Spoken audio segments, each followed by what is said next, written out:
Okay. Why would the Saudi Arabians isolate India? So it was not always the case. Saudi Arabia recently, a few years ago, you had this major upheaval in Saudi Arabia, and Mr. Mohammed bin Salman became the de Hmm. facto ruler of Saudi Arabia, the crown prince. Right. And he embarked upon this massive modernization movement. He allowed women to drive, and so he gave them rights that they did not have for a century, more or less. And he has launched these massive, very ambitious projects like the NEOM Hmm. project and this cubicle city or whatever it is projects and all. Yeah.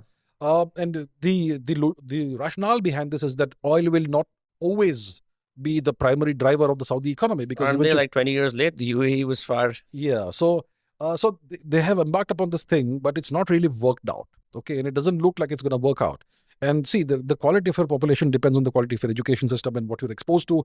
And it looks like the Saudi population is still very Islamic and very radical. I'm not saying Islam is bad or anything. I'm just saying it is just the way it Hmm. is. Hmm. And the UAE's population is a much higher quality, way Yeah. more educated population, very global, with a global Uh-huh. outlook and all that. And the Saudi population is very inward looking and all. So it's not going to work out for Saudi Arabia. That's why the Saudis have now realized, let's throw in our lot with the two other Sunni nations in the region. Yeah. One is Turkey, one is Pakistan. Okay, both are kind of like terrorist nations.